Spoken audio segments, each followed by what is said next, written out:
Welcome, Western Standard viewers. We are privileged to be joined today by Gleb Lisikh, a researcher and IT management professional who's not as anxious about artificial intelligence as a lot of us have become recently. I had one of our columnists who was playing with Chat GPT, and it asked him, my columnist asked the program to give him a speech that would sound like the Prime Minister. And bless my soul, it did somewhat. So clearly there is something in there. And yet you are not as sure that this is going to change the world after all. So can you tell us what it is about artificial intelligence that's maybe not as intelligent as we think it is? Absolutely, I'll try my best. One of the fun things I asked GPT to do was one of the many things is to spin off a meaningless word salad about diversity and inclusion that could be used as, let's say, a statement of someone's allegiance to the idea.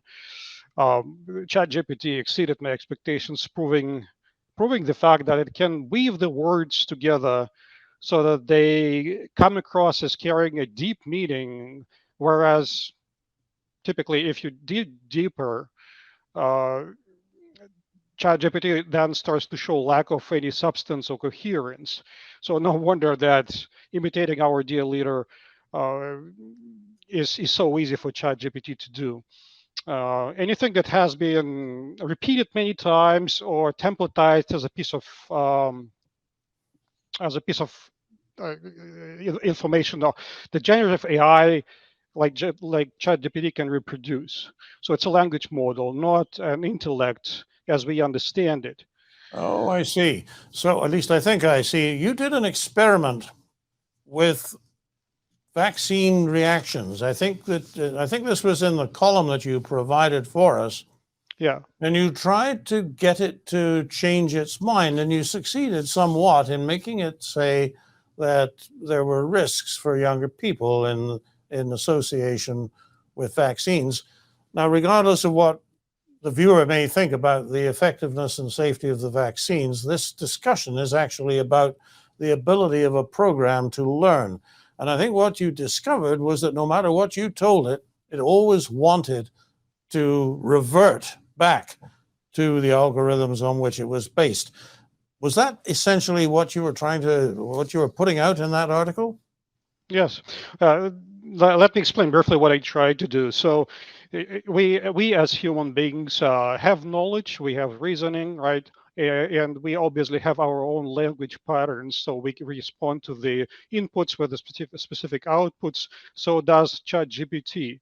But ChatGPT or similar generative AI models, as they to use the scientific term, they don't really possess any knowledge, and they don't really think through their responses or analyze them in any shape or form. That's why it takes us a while to respond to a question, or at least to a difficult question, right? Because we have to think about it.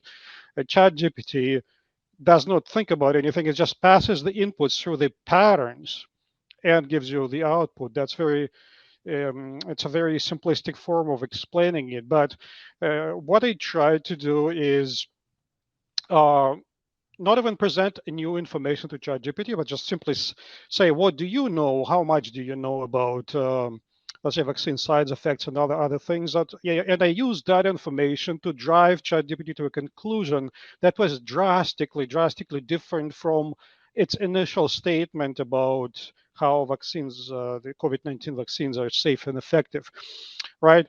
So I wasn't feeding ChatGPT with any information, just using what it already had, right? And it Mm-hmm. came to this drastically different conclusion.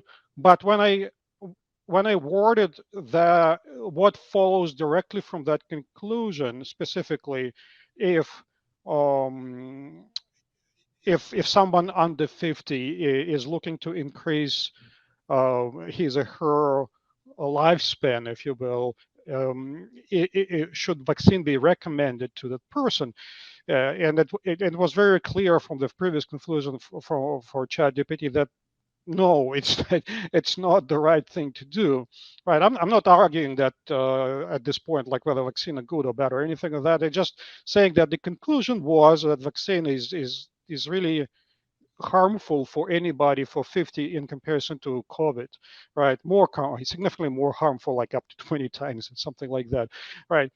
Uh, and the response of ChatGPT to the question of whether vaccines should still be recommended for that person was yes, because benefits outweigh the risks and stuff like that. So it hasn't really changed its mind drastically. And needless to say, that the conversation we had within a particular chat window just stays there. It does not reflect on any other chats or any that I would call like a general broad understanding of ChatGPT of the issue, right? So it I just see. stays localized within the chat. As soon as you delete the chat, it's gone. So, Gleb, obviously, it was set up that way by the team, the people who invented it in the first place. And you tried to change it, and you found you couldn't. But I understand that the way of the future with AI is that you can select the news feeds that you want to be guided by, feed them into an intermediary program, and then the program just sort of automatically writes according to the algorithms in ChatGPT. Is there, can you, through the process of feeding information into ChatGPT, change its mind? It seems that so far, from what you said, you can't, but surely we're not forever stuck with the preconceptions that one Mm. person had when they designed it. Yeah, well, it's not that I could not change its mind. Again, within that chat window, I was able to change its mind, even though this mind is really big quotes, right? Because its mind is very isolated to a single chat. Um, the what I'm trying to say is that unless the whole learning process for generative AI changes, and the learning process for the generative AI is just a one-time shot, it's very computer intense, very expensive process that happens once, right? Which basically sets the patterns of ChatGPT brain or neural network, if you will, to a certain state, right? That state doesn't change.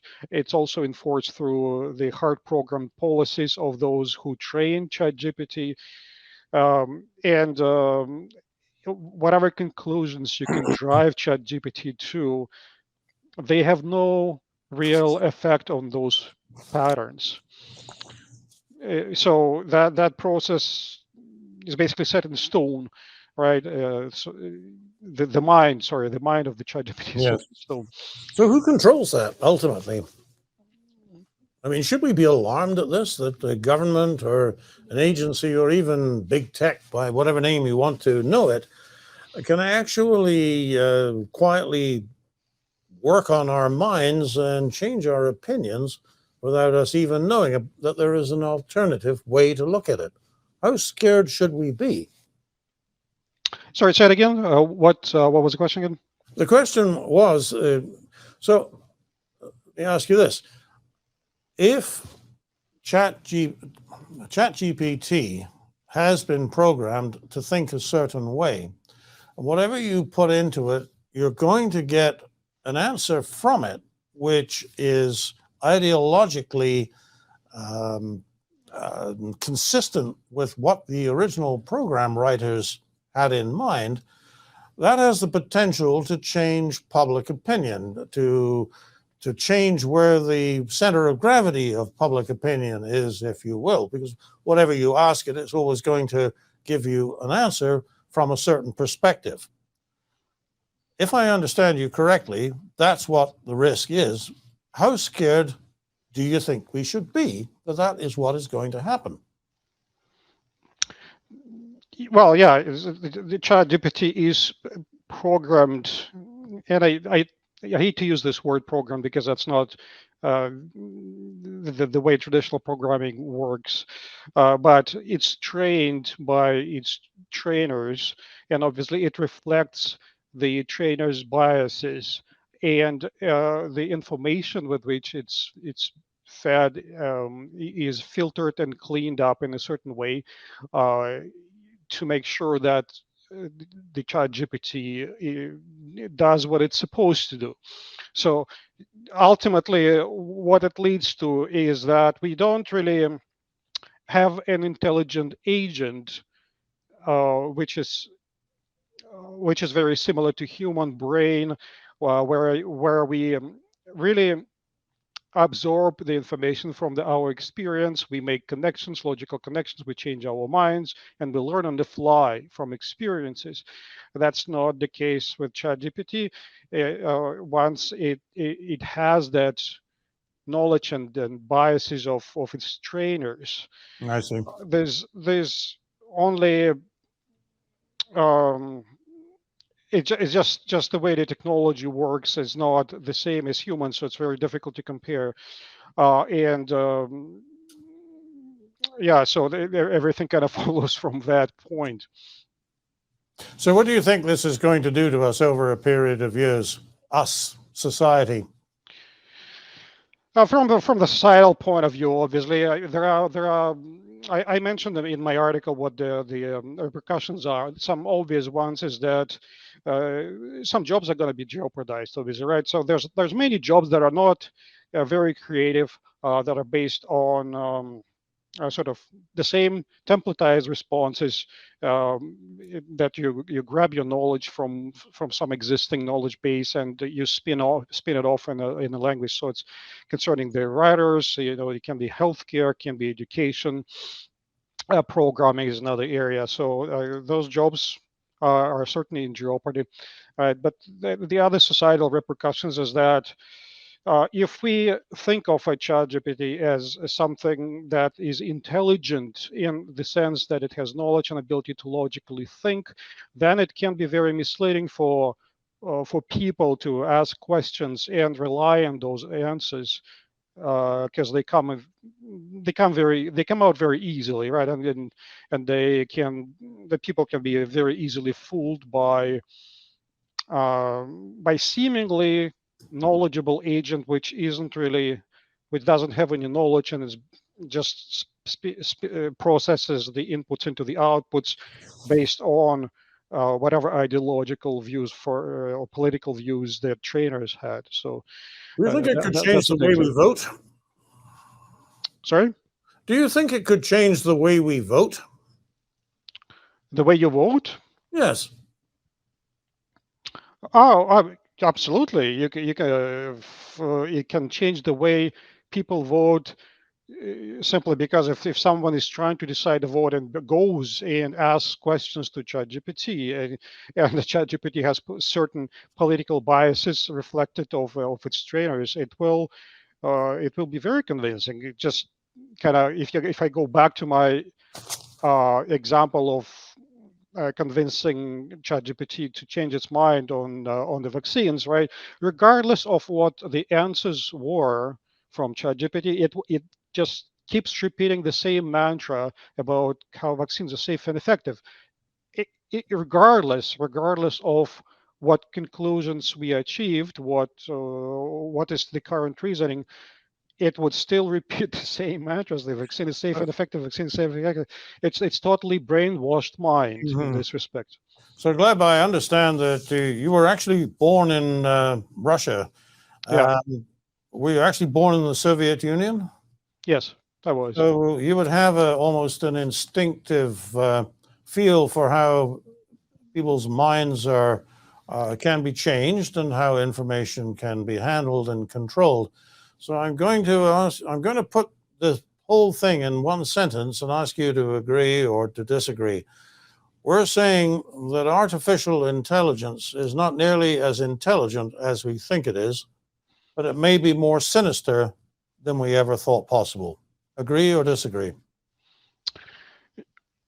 I agree that the artificial intelligence as we know it right now, which is in the form of generative AI, is not intelligent at all, right? And when I say intelligent, I mean uh, the ability to reason, to have a knowledge base, to have a memory, and the ability to change its mind. So there's some key pieces to the intelligence besides just recognizing patterns, which ChatGPT does very well. So no, it's as much as we think of AI. If you want me to put it in one sentence, as much as we think of AI as a uh, almost like a replacement or enhancement to a human brain, the current version of generative AI and its instance, ChatGPT, for example, Mhm. is not anywhere close and arguably is not even designed to do that. Well, one thing, Gleb, it is certainly much more than a spell checker. Gleb Lisikh from Vaughan, an IT specialist, with us today to talk about artificial intelligence and where it may lead us. Gleb, thank you very much for coming on the program. We much appreciate it. Thank you, Nigel. Have a good day. On behalf of the Western Standard, I'm Nigel Hannaford.